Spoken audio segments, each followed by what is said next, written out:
Bom, então, Clóvis, para essa nova parte do nosso podcast aqui, que está sendo fantástico, o tempo está voando, né? E a gente está aí conversando, batendo papo, mas falando de uma coisa muito importante, né? Eu queria que você comentasse agora mais para uma população, para um grupo mais específico, né? De especialistas na área, os infectologistas, os intensivistas que trabalham muito com infecção, o colega microbiologista que está no laboratório, né? Como que ficou a situação durante o Covid e após o Covid da resistência antimicrobiana, pensando mais em resistência bacteriana mesmo? Então, Marcelo, foi muito marcante, né? A gente tem até dados epidemiológicos do Brasil mostrando que, por exemplo, a Acinetobacter, ele passou a ser o principal causador de PAV em várias UTIs brasileiras. Algumas tiveram que fechar algum tempo para melhorar a situação de controle da infecção hospitalar, né, e voltar a abrir depois. Então imagine, na pandemia que você está precisando de leito, você tem que fechar porque os pacientes que iam lá tinham alta chance de ter Acinetobacter, que hoje a realidade de tratamento da Acinetobacter praticamente não tem tratamento eficaz e seguro, né, com a polimixina B, já várias cepas resistentes, com todas as toxicidades que tem a polimixina B. Que inclusive então, a gente observou, né, um aumento de resistência à polimixina durante o Covid. Chegou a ter falta de polimixina e aí o Acinetobacter se aproveitou, né? Então foi uma situação que várias das bactérias, né, ficaram mais resistentes, a própria Klebsiella, né? A gente tem ali, que você podia falar do trabalho fantástico que você coordena do BR Glass, que é um trabalho mundial e que está sendo trazido aqui para o Brasil para trazer a nossa epidemiologia. Nós temos que fazer um diagnóstico do que acontece no Brasil. Então, cada hospital tem que fazer a sua epidemiologia, e é isso que nós usamos quando vamos escolher um antibiótico, né, Marcelo? Exato. A gente faz o diagnóstico clínico. Esse paciente tem uma pneumonia, né, uma PAV, pneumonia associada à ventilação mecânica, tem uma infecção urinária na UTI, tem uma infecção de pele e partes moles depois de uma cirurgia. Você tem que conhecer a tua microbiota hospitalar, né, a tua epidemiologia. E esses dados a gente junta para poder escolher um antibiótico. Então, durante a pandemia, vários hospitais, em várias UTIs, era comum assim, Marcelo. A gente começava tratamento com meropenem, por exemplo, né, porque a gente tem muita bactéria Escherichia coli, né, beta-lactamase. Que ainda responde ao meropenem. Estendido, que felizmente é muito frequente nos hospitais brasileiros, mas tinha que acrescentar acineto junto. Sim. Porque a chance de acineto era muito grande, e sabendo que a polimixina B ia fazer insuficiência renal, o paciente já tinha insuficiência renal pela Covid, pela sepsis. Então, foi um momento dramático.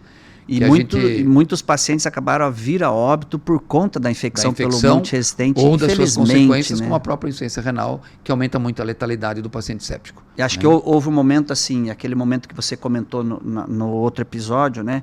Que houve um momento em que não se conhecia muito sobre o vírus, como tratar, o que servia, o que não servia, mas aí o expertise médico foi evoluindo, o manejo do paciente foi evoluindo, e você começou a não perder tantos pacientes, né? A taxa de óbito começou a estabilizar, aí começou as medidas não farmacológicas, né? Máscara, isolamento, isso até mesmo antes de chegar a vacina, né? Um pouco antes de chegar a vacina. E aí o paciente mais idoso ou com alguma outra comorbidade precisava internar porque tinha problema de ventilação, né? Baixa taxa de oxigênio, internava, ia para o respirador, conseguia manter esse paciente, ele melhorava, às vezes até negativava o exame PCR do Covid, né? Só que lá na frente, quando estava próximo da alta, ele adquiria uma pneumonia associada à ventilação mecânica por um multiresistente, né? Dava meropenem, vancomicina, não melhorava, polimixina, todas as restrições que você comentou, e ele acabava vindo a óbito. Né? Perfeito. Essa foi a jornada, infelizmente, triste de vários pacientes. Então, a pandemia, eu acho que também trouxe, não foi só no Brasil, né? Sim. Foi até em países desenvolvidos também tiveram restrição de leito, né? Falta de oferecer leitos conforme a demanda exigia. O pessoal da enfermagem, né, Marcelo, nós temos que fazer um elogio especial.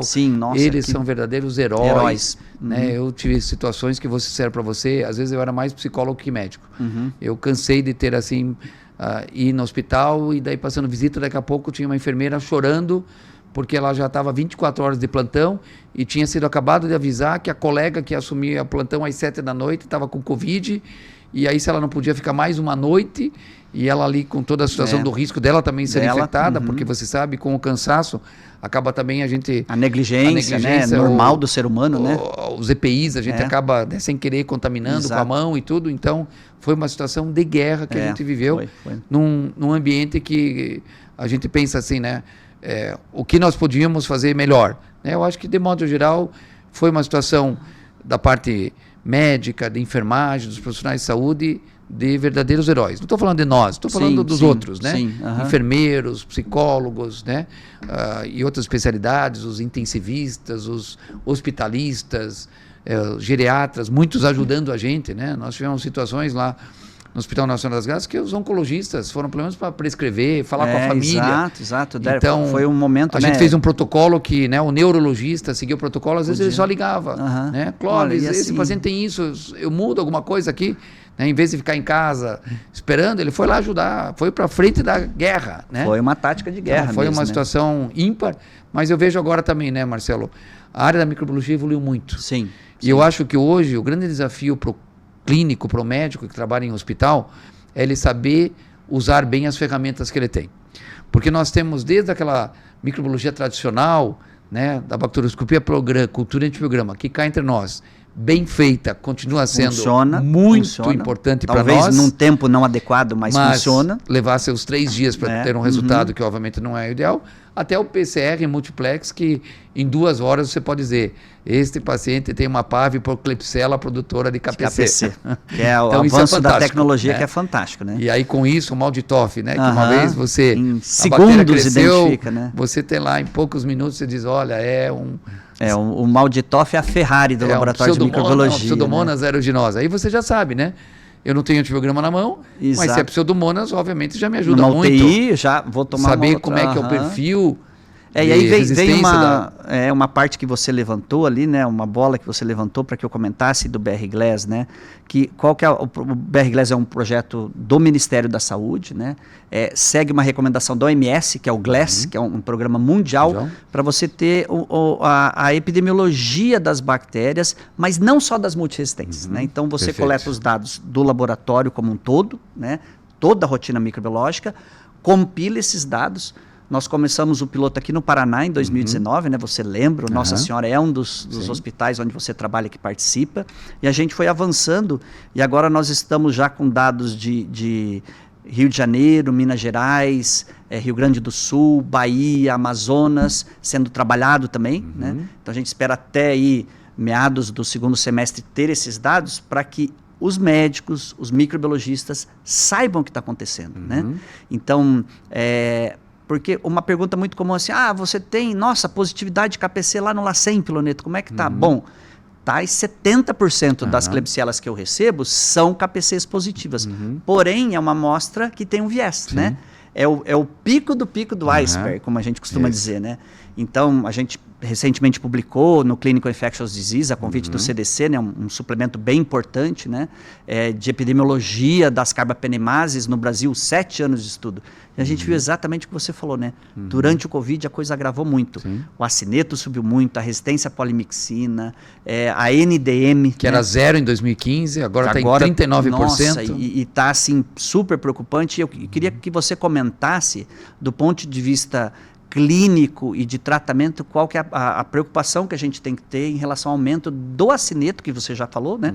Praticamente não tem tratamento, e agora da NDM, né? Os cuidados que a gente tem que ter.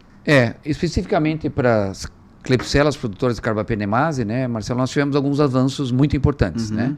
O primeiro deles foi com a chegada de novos antibióticos, que é uma nova classe de inibidores de beta-lactamase, que fazem, né, entre eles um de destaque é o Avibactam, que ao ser associado a outro beta-lactâmico, você consegue ter uma boa ação para KPC. Então, o antibiótico já existe no Brasil, né?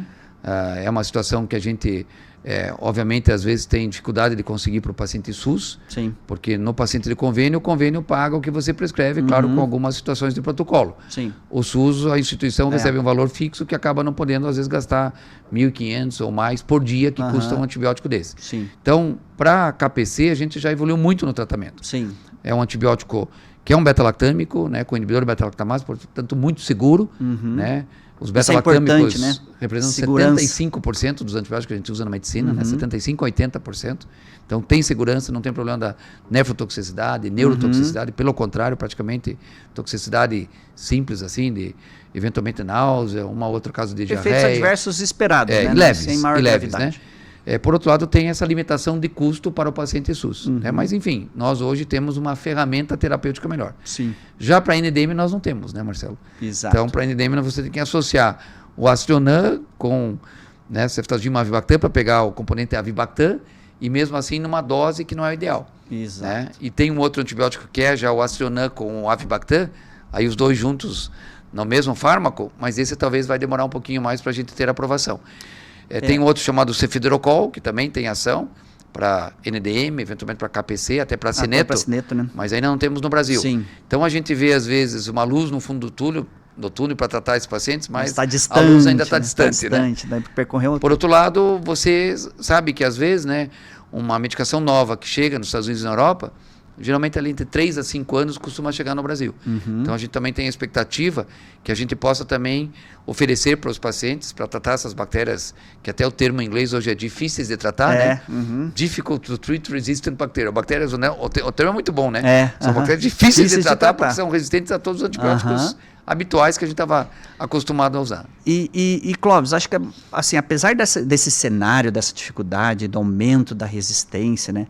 A gente falava em 10 milhões de óbitos associados à resistência até 2050 e tem artigos aí que fizeram um levantamento até 2019, né? Artigos de grupos importantes, publicados na Lancet, que é um jornal de referência, né? Que mostram aí que em 2019, portanto, antes da pandemia, eu gosto de frisar isso, o estudo foi publicado em 2022, mas dados até de 2019.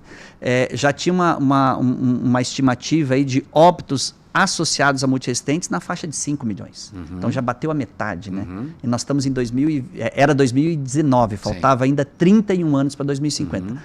Com certeza isso com a pandemia teve um aumento, né? Então assim, tem essa situação grave, tem a questão das NDMs e a Cineto, que você bem comentou e que a gente sabe que está aumentando no Brasil, mas tem coisas boas vindo aí, né? Eu acho que isso já está público, porque foi comentado no último Congresso Brasileiro de Infectologia, mas você, enquanto coordenador científico da SBI, junto com a doutora Ana Gales, né, que é uma pessoa que a gente quer trazer aqui para o nosso podcast, uma eminência, uma pessoa de muito saber, né?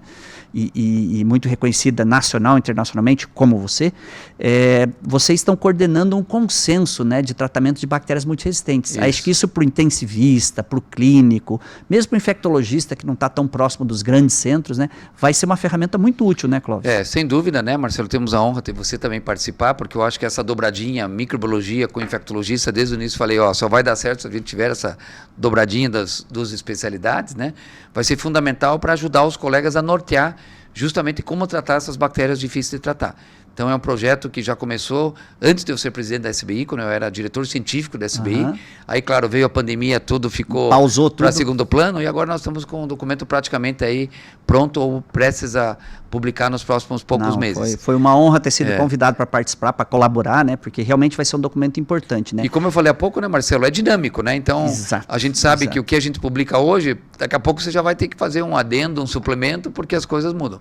Mas eu acho que vai ser um documento muito importante a nível de Brasil, para ajudar o colega, não só o infectologista, mas a todos que trabalham em UTIs, em hospitais, que têm essas bactérias multiresistentes que cá entre nós. Qual hospital que não tem, né, Exato. Não, talvez aquele hospital que só faz cirurgia plástica, ele vai ter uma quantidade muito pequena de bactérias multiresistentes. Mas tirou isso, você tem bactéria multiresistente em todos os hospitais. E eu gosto dessa ideia também de não sempre ficar falando, parece que é terra arrasada. Né? Não. Nós estamos evoluindo muito na microbiologia, com testes rápidos, né, podendo identificar o gene que aquela bactéria tem. Com isso, a gente já ajuda a saber qual é o melhor antibiótico. Imagine que fantástico que é hoje em dia, né, Marcelo? Sim, para vários pacientes, eu fico a gente consegue fascinado, né, oferecer isso, né? Dizer, olha, esse paciente tem uma infecção pela bactéria X. Essa bactéria X tem tal gene. E quando ela tem tal gene ou gene, eu já sei qual antibiótico dá para ela. Isso é fantástico. E, Clóvis, né? um professor de bioquímica, hein? Não era microbiologista, professor de bioquímica, mais ou menos uns 30 e tantos anos atrás. Agora nós já revelamos, né, nossa idade indiretamente aí. Ele diz assim, Piloneto, mas não adianta dizer que é salmonela, não adianta dizer que é streptococcus, tem que dizer qual fator de virulência ela tem, se ela tem cápsula, se ela tem fímbria. Ele era casado com uma microbiologista, né, o professor Geraldo Pichetti, da Federal.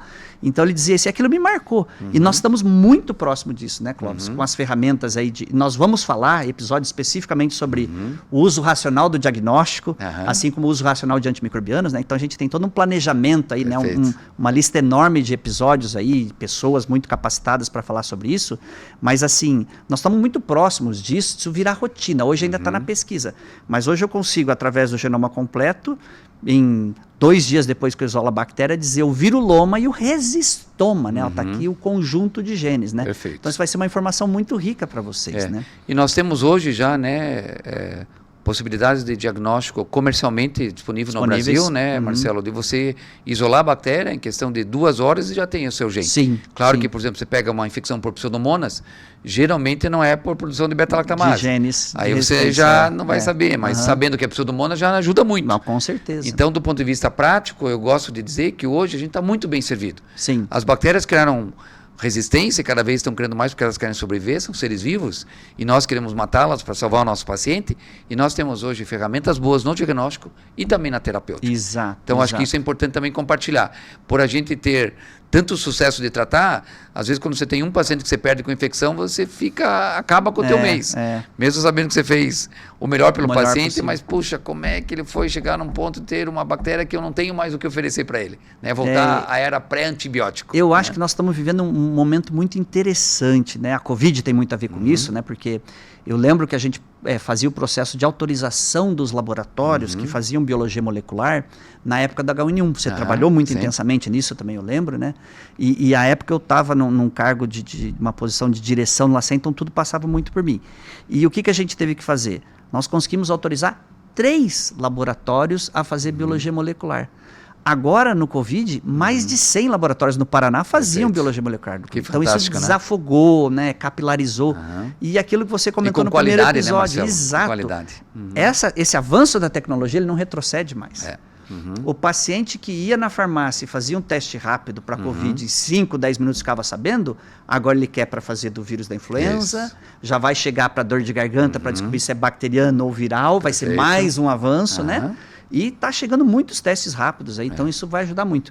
Eu gosto de dizer, né, Clóvis, eu sou muito ligado e alinhado à questão de avanço tecnológico. Eu adoro inovação, tecnologia, né? Que nós estamos vivendo uma reevolução da microbiologia, né?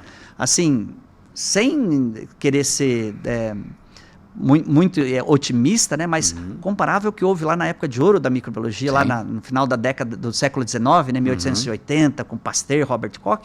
Agora nós estamos com MALDI-TOF, Film Array, PCR em tempo real direto da amostra, PCR multiplex, genoma completo, né? Então nós estamos vivendo realmente uma revolução, né? E isso os nossos colegas, tanto os infectologistas quanto os microbiologistas, têm que se apropriar, têm que se empoderar desse conhecimento. Né? Exatamente. E outra situação também que vale a pena mencionar, pelo menos rapidamente, né, Marcelo, é a prevenção. Exato, né? exato. Então não só as medidas de prevenção da infecção hospitalar a nível dos hospitais, mas as vacinas. Né? Então nós temos várias áreas aí evoluindo na vacina, né? Então agora nós vamos receber uma nova vacina pneumocócica, que é que eu digo, já foi aprovada nos Estados Unidos e na Europa, deve chegar no Brasil, né? Já temos a pneumo 15, né, que engloba 15 sorotipos para o pneumococo, né? O pneumococo, lembrando, é a principal bactéria que causa pneumonia comunitária e é a mais fatal, né? Então são 30 sorotipos que existem na medicina, e desses ali a gente consegue ter ali uns 23 a 25 que são os principais, né? E hoje nós já temos, era só a 13, agora tem a 15, pega 15 sorotipos. Em breve vamos ter para 20 sorotipos. E já tem um estudo agora que vai chegar para 24 sorotipos. Então, ao vacinar para pneumococo, evita do paciente internar com pneumonia. Exato. Pelo menos para pneumonia bacteriana, pneumocócica. Ao vacinar para gripe, ao vacinar para Covid, você evita a doença grave. Né? Isso foi uma coisa também importante para a gente reforçar para quem nos ouve. Né? Qual é a conclusão da vacina para Covid? A vacina para Covid ela é muito eficaz para evitar Covid grave. Aquela Covid que o paciente precisa internar, receber oxigênio, ir para UTI e, infelizmente, muitas vezes morrer de Covid. Entubar, pegar uma infecção. Não é tão eficaz para evitar Covid leve. Exato. Que é a coriza, a tosse, eventualmente febre por 1, 2 dias, dor no corpo, mas cá entre nós, né, Marcelo? Quando você tem uma pandemia que só no Brasil matou 700 mil brasileiros, você ter uma vacina que você vai evitar desse paciente internar, já é um grande avanço. E eu acho que um aspecto importante que você trouxe aqui, né, Clóvis, que isso a gente tem feito um esforço, eu faço parte de um grupo no Ministério da Saúde, né, sou consultor do Ministério nessa área de resistência antimicrobiana, e a gente está fazendo um esforço muito grande para que as lideranças, os gestores enxerguem a associação da vacina com a resistência antimicrobiana. Perfeito. Porque tem pessoas que acham que... Não. Então, o exemplo que você deu do pneumococo, né, a gente tem acompanhado os dados no Paraná, né, através do LACEN, foi publicado recente um boletim, você sabe disso, a resistência ao pneumococo aumentou muito na pneumonia, você já falou no episódio anterior, né? E a vacinação vai evitar infecções graves ou vai diminuir, né, as infecções graves, vai diminuir o uso de antibióticos cada vez mais de amplo espectro e vai ter influência sim na resistência, né? E outro aspecto da vacina é que uma das formas de prevenção das bactérias multiresistentes é a vacina para patógenos específicos, né? Está saindo aí fase final de teste a vacina para MRSA. Isso. Né? Então, assim, tem anticorpos monoclonais para Pseudomonas sendo estudados. Exato. Então, a vacina é sim uma forma de combater a resistência bacteriana, né? Então, assim, embora a gente tenha grandes desafios, né, nós temos também muitas perspectivas boas, né? E assim, estamos caminhando para o final do programa, né, desse nosso primeiro episódio 001 do podcast Resistência em Foco. Vamos trazer mais muitos temas sobre isso, né?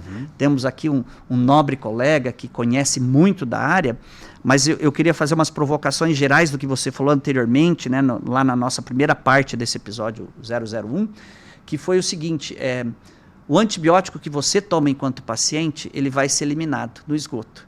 E ele vai cair no leito de um rio. E ele vai chegar num peixe que uma outra pessoa vai comer. E essa pessoa vai eliminar suas fezes no ambiente, que pode atingir uma plantação, que uma outra pessoa vai comer, um animal. A carne que nós vamos comer pode estar sendo produzida com o uso de antimicrobianos, né? Com o uso de antibióticos principalmente. Então é aí que a gente entra no conceito de saúde única, né, Clóvis? Que nós vamos comentar aqui também, que é tão importante e que faz da resistência a antimicrobianos um problema perverso, como os ingleses, os britânicos chamam, né? Porque ele é um problema muito complexo. Nós precisamos de cada vez mais Clóvis aqui, né, na nossa mesa, discutindo, levando informação, para que a gente consiga desmistificar muitas coisas, explicar muitas coisas. Mas, infelizmente, o papo está tão bom e o tempo avançou tão rápido, né? Eu queria saber se você quer fazer uma consideração final. Então, Marcelo, acho que a mensagem final é de otimismo, né? Isso. Eu volto para aquela fase inicial, né, de que as dificuldades se tornam oportunidades. Então, isso trouxe oportunidades para vários desses testes que hoje, né, nós tínhamos só a nível de pesquisa clínica, agora já estão disponíveis em vários hospitais do Brasil. A gente tem antibióticos novos chegando, nós temos a chance de oferecer para o paciente cada vez mais uma medicina individualizada para aquele paciente, e sempre lembrando do trabalho em equipe. Né? Eu acho que a importância da farmacêutica que vai preparar o antibiótico, da enfermeira que vai aplicar o antibiótico, o médico que vai prescrever. Então, né, toda essa parte do microbiologista que quer liberar o resultado que vai cada dar vez o diagnóstico mais rápido, né? correto para nós, voltando àquela frase, né, que eu digo, vocês são o nosso braço direito e o nosso cérebro esquerdo, né, que o cérebro esquerdo geralmente é o nosso cérebro dominante, né, Marcelo? Então, sem uma boa microbiologia não dá para ser um bom infectologista. Eu gosto dessa frase porque e vice-versa, é a nossa ferramenta fundamental, para eu saber qual é a arma que eu vou usar contra aquela bactéria que está podendo causar o óbito no nosso paciente. Ótimo. E nesses minutos finais, então, Clóvis, eu queria fazer aí um momento mais descontraído de pergunta e resposta, bem rápido aí, né? Para as pessoas conhecerem um pouco mais do indivíduo Clóvis, né? Então vamos lá. Família. Então, eu sou casado com a Rejane Aparecida Biasi da Cunha, que é pediatra e neonatologista. Ela foi comigo para os Estados Unidos, fez neonato enquanto eu fiz infectologia. Ela trabalha no Nossa Senhora das Graças, trabalha no consultório, e ela até brinca, né, que ela gosta da criança pequena ali, de 1 quilo, né, recém-nascido prematuro. Quando chega a criança com 4, 5 quilos já é muito grande. Tá muito né? bem. E nós temos 3 filhos, né, a Flávia, que é advogada, trabalha também na parte de comércio exterior, a Fernanda, que é médica, está fazendo residência em cirurgia geral no Hospital de Clínicas, vai para o 3º ano agora de cirurgia, já que aumentou de 2 para 3 a residência de cirurgia geral.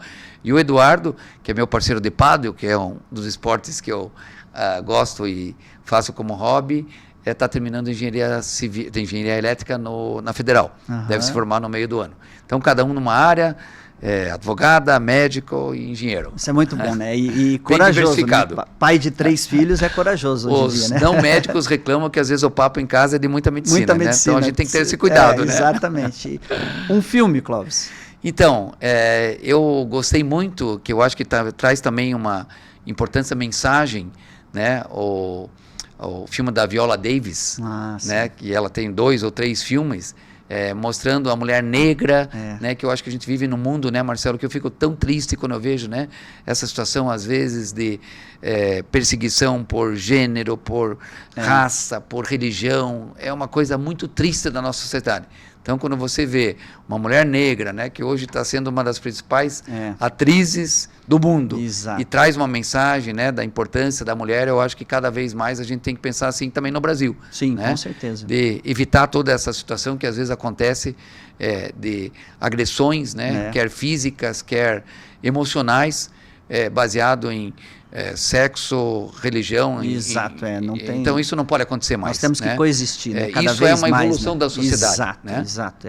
E música, Clóvis? Então, eu gosto mais da MPB. MPB. Né? Então, Dentro música popular MPB, brasileira. Algum preferido? Então, eu gosto bastante das músicas mais antigas aí, né? Então, quando a gente estava nos Estados Unidos, era um momento até do grupo brasileiro que a gente ouvia um pouquinho para lembrar do Brasil. Para trazer aquele saudosismo. Aquele saudosismo. Então, a Marisa Monte foi uma vez fazer um show lá em Minneapolis, daí a gente foi lá, ficou lá aquele grupo brasileiro. Faz uma conexão, né? Uma conexão, né? Então, a gente tem, eu acho que, tantos bons músicos aí no Brasil que... A brasileira é fantástica, que né? vale a pena a gente sempre... principalmente quando está fora, sentir esse calorzinho, essa cultura brasileira tão bacana. Que legal. Esporte, você falou do pádel, mas eu sei que você gosta gosta de futebol, né, Marcelo? Eu sei que ia jogar na categoria de base do Pinheiros, que mais tarde foi Paraná Clube. Até aconteceu uma coisa interessante, eu estava no Bom Jesus, que era de manhã e de tarde, e eu tinha que treinar 2 vezes por semana. E aí eu tinha que faltar aula para ir jogar futebol, para treinar. Mas como eu ia bem nas provas, eu fiz um acordo com meus pais, né? Se eu for bem na prova, continuo no futebol. Gazeando aula para jogar futebol, com acordo dos pais. É uma situação meio inédita aí, mas aconteceu. Legal. E deu Durante conta. meu primeiro e segundo ano eu fiz isso. Claro que no terceirão tinha que focar mais no vestibular, mas foi uma época boa também. Eu sempre gostei muito de futebol.